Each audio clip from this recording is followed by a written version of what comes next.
Authority ने सिंध हुकूमत की मदद से एक खूबसूरत ग्रीन फील्ड में कन्वर्ट किया, एक पार्क में कन्वर्ट किया, जो कि स्टार्टिंग फ्रॉम बिलावल हाउस वाली साइड ऑल द वे जो कि अल्तमश मेडिकल सेंटर तक जाता है, उस तमाम एरिया को एक ग्रीन बेल्ट में कन्वर्ट कर दिया गया है। वहाँ सब्जा है, हरियाली है, दरख्त है, बास्केटबॉल कोर्ट लगाया गया। और आज भी मुझे खुशी होती है जब मैं जाता हूँ कि मैं वहाँ पर ना सिर्फ अपने बड़े बूढ़ों को वॉक करते हुए देखता हूँ, बच्चों को खेलते हुए देखता हूँ, बल्कि लड़कियों को वहाँ पर खेलते हुए देखता हूँ, जो कि शो करता है कि किस तरह की एक progressive inclusive society Sindh government establish करने की कोशिश कर रही है। और इसी तरह का काम हम ब्लॉक 4 में भी अब करने जा रहे हैं। मैं ब्लॉक 2 की सड़क के हवाले से बताना चाहूँगा, उसकी एक साइड कंप्लीट हो गई थी, दूसरी साइड पे काम स्टार्ट हो गया और इंशाल्लाह अगले 30 रोज के अंदर उस रोड को, उस डेवलपमेंट को कम्प्लीटली ओपन कर दिया जाएगा।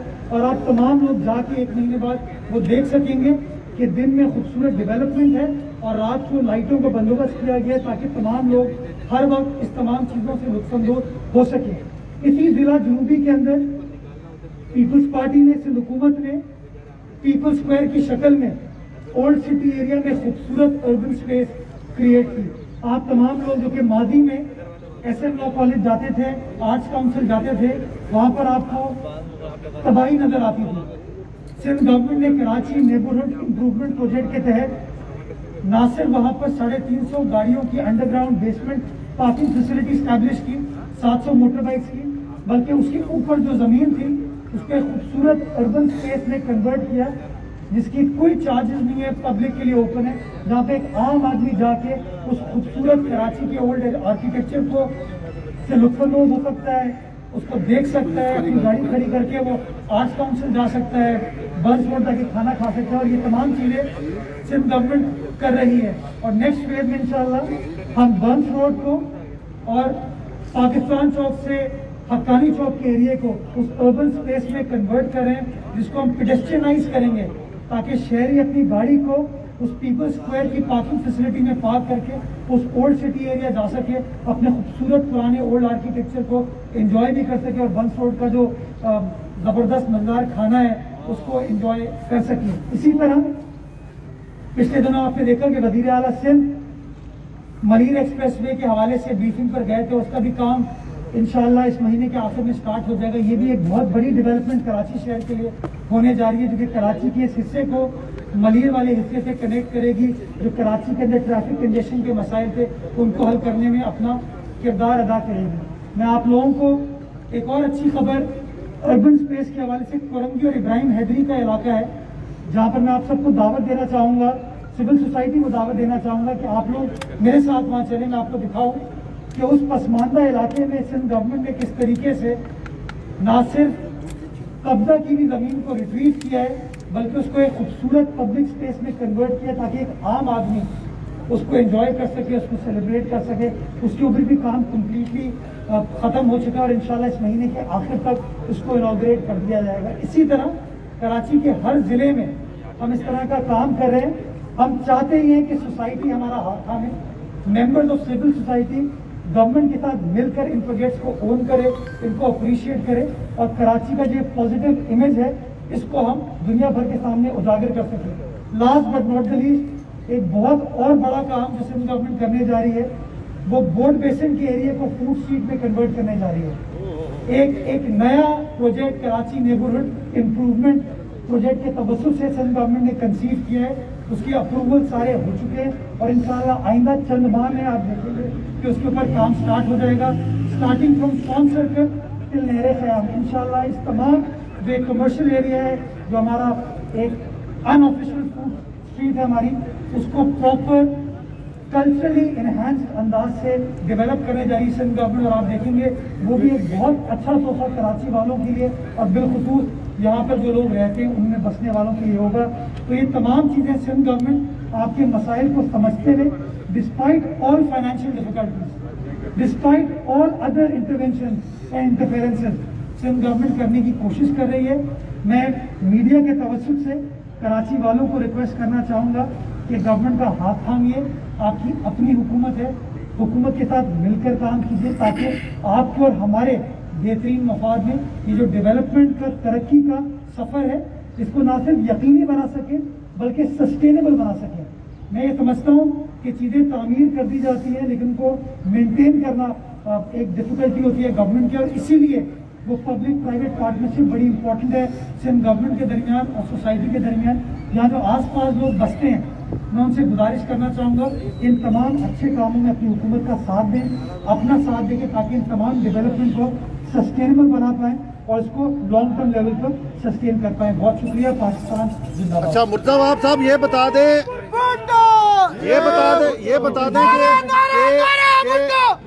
कि वज़ीर आला सिंध की हिदायत पर कल आप और सैयद नासिर हुसैन शाह साहब ने जो जज़ायर हैं सिंध के जिस पर वफाक दावा कर रहा है कि वो उनकी मिल्कियत है, कल आपने विजिट किया, फ़ज़ाई जायज़ा लिया, तो सूरत हाल बताएंगे कि क्या सूरत हाल? ख़ास तौर पे डिंगी के हवाले से कहा जा रहा है कि वहाँ पर तामीरात हो रही हैं। अच्छा, ये मीडिया में चूँकि बहुत इस हवाले से बात की जाती थी तो मैं वादे करना चाहूँगा कि ना सिर्फ सिंध हुकूमत, सिंध काबीना ने बल्कि सिंध असम्बली ने इन आइलैंड्स के हवाले से करारदाद पास की कि आइलैंड जो है सिंध हुकूमत की मिल्कियत है, सिंध की आवाम की मिल्कियत है और इन आइलैंड्स के ऊपर हम कोई चाइना कटिंग, कोई कब्जा वफाकी हुकूमत को नहीं करने देंगे। चूँकि मीडिया के कुछ अखबारात में, कुछ चैनल्स पे इस चीज़ को नशर किया गया, सोशल मीडिया पर यह बात की गई कि इन आइलैंड्स के ऊपर कोई जबरी तामीर स्टार्ट हो गई है, कोई वहाँ पर कंस्ट्रक्शन स्टार्ट हो गई है और वहाँ पर लोग आ गए। तो उस चीज़ को देखने के लिए काबीना ने ये टास्क नासिर शाह साहब को मुझे दी थी कि हम जाएँ, देखें, जगह का मुआयना करें।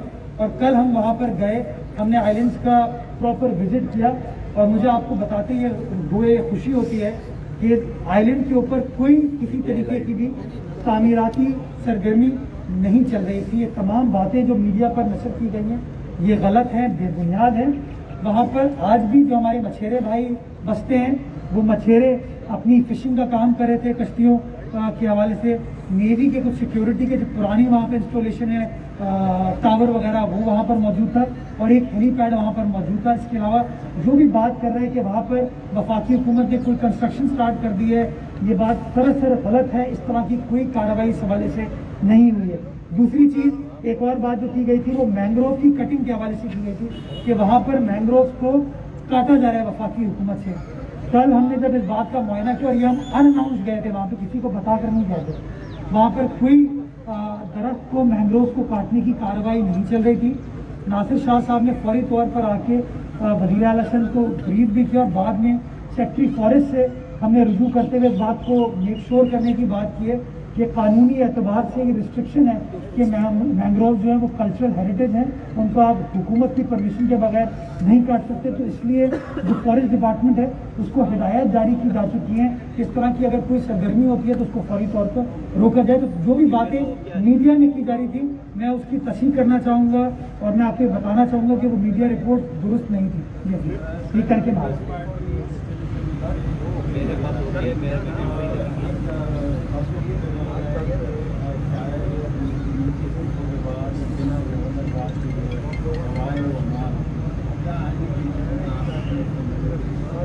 आप उम्मीद कर रहे हैं कि गवर्नर साहब की लॉटरी लग जाएगी तो 2.5 साल से कोशिश कर रहे हैं, वेट करें, छोड़ें, वो वेट जारी रहेगा।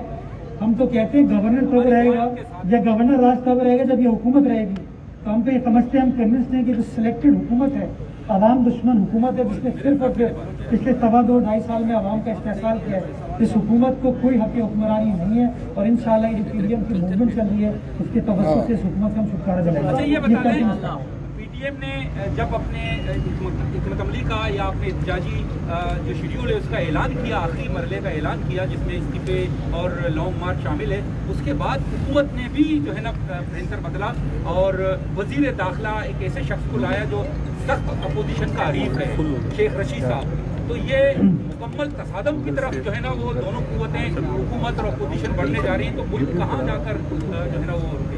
इसका एक एस्पेक्ट तो ये, दूसरा एस्पेक्ट ये कि शायद शेख रशीद साहब रेलवे चला नहीं पा रहे थे और आपको चीफ जस्टिस ऑफ पाकिस्तान के रिमार्क्स पता होने चाहिए कि कराची सर्कुलर रेलवे के हवाले से जो इकदाम रेलवे डिपार्टमेंट को उठाने की ज़रूरत थी, इस तरह के इकदाम उन्हें नहीं उठाए। तो क्या पता वज़ीर आज़म ने अपने शेख को बचाने के लिए ये कार्रवाई की हो, दूसरे शेख साहब जिनको वोट उन्हें दिलवाया है वो भी उनको बचाने के। तो मेरे ख्याल में इसको इस जाविये से नहीं देखना चाहिए। मैं समझता हूँ कि मुल्तान में तमाम रुकावटों के बावजूद, तमाम बंदिशों के बावजूद आपने देखा कि आवाम बाहर निकली, और ये शो करता है कि किस तरीके से पाकिस्तान की आवाम मौजूदा हुकूमत की हिकमत अमली से, उसकी मुआशी पॉलिसी से, जो बेरोज़गारी का मुआशी कत्ल के इक़दाम हैं उससे मुतासिर नहीं है, उससे मुतमईन नहीं, और इसलिए वो तमाम जो अपोजिशन की इस वक्त राय है उसको वो सपोर्ट करने के लिए तमाम बंदिशों के बावजूद बाहर निकल दिया। आपने गुजरावाला में देखा, आपने कराची में देखा, आपने क्वेटा में, पेशावर में, आपने मुल्तान में देखा, और एक बड़ा सीन मैं समझता हूँ कल लाहौर में होने जा रहा है, और हुकूमत बौखलाहट का शिकार नजर आती है। जो हुकूमत माजी में कहती थी कि हम आपको कंटेनर देंगे, हम तो खुद भरने के चैंपियन हैं, आज वो कितना माशाल्लाह परेशान नजर आते हैं। ये करके मैं सरवाना आप लोग ये काम कर रहे हैं, इसके नतीजे में जैसा आपने कहा कि कचरा गंदगी सब रहा था, उसे हुकूमत साफ करके खूबसूरत पार्कों में बदल रही है। जामिया जो है वो 10,000 टन कचरा उठाया जा रहा है, लेकिन 16,000 टन कचरा शहर में इकट्ठा किया है। इस तरह 6,000 टन का जो बैकलॉग है ये खत्म करने की कोई हिम्मत नहीं है। ये 14,000 जामिया टन कचरा कराची में होता है, तकरीबन 10-10,500 टन उठाया जाता है। इसमें इशू ये है कि कराची के 2 अजलाएँ जहाँ पर सॉलिड वेस्ट काम नहीं करती, DMC सेंट्रल है, DMC कोरंगी है, इन दोनों डिस्ट्रिक्ट्स को आउटसोर्स करने का प्रोसेस स्टार्ट हो चुका है, और इंशाल्लाह अगले 2 से 3 माह में आप देखेंगे कि इन डिस्ट्रिक्ट्स को भी सॉलिड वेस्ट के थ्रू उठाने का प्रोसेस स्टार्ट हो जाएगा। नई GTS का प्रोसेस भी स्टार्ट हो रहा है। लेकिन मैं अगेन हुकूमत तो अपना काम करिए, मैं पब्लिक से रिक्वेस्ट करूँगा कि इस तमाम काम में हुकूमत का साथ दें, हुकूमत की मदद करें। तो कोई भी इस तरह का जो सोशल रिफॉर्म्स का काम होता है तो हुकूमत अकेले नहीं कर सकती जब तक पब्लिक की सपोर्ट ना हो। तो अगर पब्लिक की सपोर्ट इसी तरह हमारे साथ रहेगी तो इंशाल्लाह जहां कराची को खौफ की फिजा से पाक किया है, जहां चाइना कटिंग से पाक करने जा रहे हैं, उसी तरह कराची को हम कचरे से भी पाक करेंगे। कराची की जो शहरी इंतजामिया है वो आपने एक काबिल अफसर के सुपुर्द की हुई है। अब प्रॉब्लम ये है इफ्तिखार शालवानी साहब एक ही काबिल अफसर है शहर के, 2 सीटें संभाला हुआ है। अंडे 200 रुपये दर्जन बिक रहे हैं, टमाटर की कीमत 120 से 140 रुपये किलो है। Bureau of price control commissioner Karachi के अंडर आता है, लेकिन वो बजाय इन कीमतों को कंट्रोल करने के बजाय वो Karachi bureau of price control को या तो बंद कर दें, अगर ये सारे मामला माशी विभाग की जिम्मेदारी है, तो एक नादिरशाही हुक्म जारी करते हैं कि बरकती शाहराहों पर जितनी इमारतें उनमें रंग रोगन किया जाए, पौधे लगाए जाए। तो इस तरह के कॉस्मेटिक कर रहे हैं। लोगों के पास खाने को नहीं है, वो रंग रोगन कहाँ से कराएंगे? लोगों को खाने को नहीं है, और इसीलिए आप देखिए PDM की जो किनारे हैं उसको लब्बैक पाकिस्तान की आवाम कह रही है। मैं आपकी बात से इत्तेफाक करता हूँ कि जो प्राइस कंट्रोल, प्राइस फिक्सेशन और उसको इंश्योर करना जो है वो सूबाई हुकूमत की जिम्मेदारी है, लेकिन कोई फैसला सूबाई हुकूमत आइसोलेशन में नहीं कर सकती। और मैं बार बार आपको समझा चुका हूँ कि अगर आप बिजली को महंगा करेंगे तो जो आखिर में सनत से पैदावार हो रही है वो महंगी होगी। अगर आप पोल्ट्री फीड को महंगा करेंगे तो मुर्गी भी महंगी होगी, उसके बाद अंडे भी महंगे होंगे। अगर आप फर्टिलाइजर को महंगा करेंगे, गैस को महंगा करेंगे, मट्टी के तेल को, डीजल को महंगा करेंगे तो फिर क्या होगा?